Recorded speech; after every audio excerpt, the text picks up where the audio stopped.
Welcome to 18th Century Cooking. I'm your host, John Townsend, and today we're going to be cooking cauliflower. It's a very popular ingredient, and it was in early America. We've got a great recipe. Thanks for joining us today as we savor the flavors and the aromas of the 18th century. So one of the reasons why cauliflower is so popular today is because it fits in well with the keto diet, doesn't it? And there were some people who were eating keto-like diets in the 18th century, sometimes even for health reasons. Although, I mean, it's not something they talk about specifically that much. But this particular recipe happens to work out really well with what we call keto today. This one is from The Universal Cook by Collingwood and Woolhams, and the title of it is To Ragu Cauliflowers. Pick a large cauliflower or two small ones in the same manner as for pickling, and they're talking about the type of cauliflower to get. Stew them in a brown cullis till they are enough. I love that language. Just cook it until it's done. Season them with salt and pepper, lay them in a dish, pour the cullis over them, lay around them some sprigs of cauliflower boiled white. That's what we're gonna try to do today. Let's get started on that cauliflower.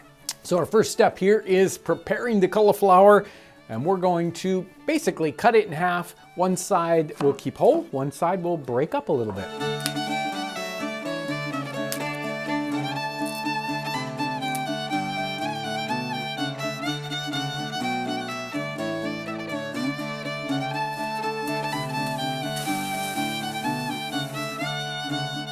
So the recipe calls for boiling this cauliflower in a cullis.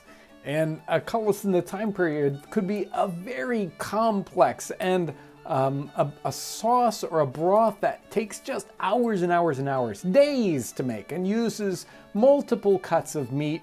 Obviously, we're not going to create a cullis that complicated. In fact, we're just going to be using a broth here. You could use a beef broth or, even a chicken broth. I think I have beef broth because we want it to be a little bit darker. That's what we're going to be using today because that's what everybody's got access to, not a, take 3 days to make cullis. The small sprigs we're just boiling in plain water.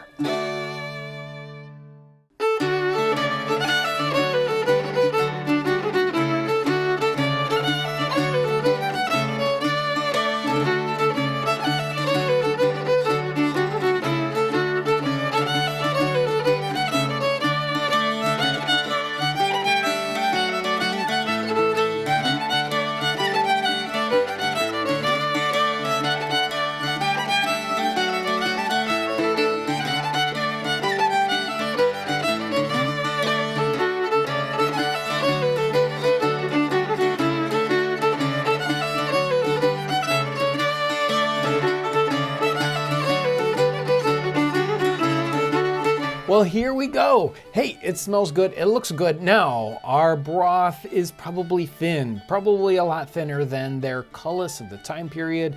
This could be thickened up, and if I was going to try it again, I'd probably go ahead and try thickening this up and getting a thicker broth to start off with so we have more like the cullis of the time period, but I'm sure it's still going to turn out great. You could see there's a little bit of color difference between the stuff boiled in the water and boiled in the cullis substitute. Oh yeah. You definitely have to be careful about getting the right kind of texture on this. You don't want to boil it too much so that it ends up being too soft. This, probably I'm just a little bit over. It's a little soft, but it still has some good texture to it. And wonderful flavor rather than just boiling this in straight water, which might be a little, insipid and plain. This has got a nice, rich flavor, especially with that salt and pepper that's added right at the end. This 18th century recipe would make a great addition to a keto diet if you did, just a little bit of manipulation. This is gonna fit in perfectly, and it is right out of the 18th century. Such a wonderful tasting recipe and so very easy to do and pretty darn fast too. If you want one that matches this sort of keto thing, check out this roast beef episode.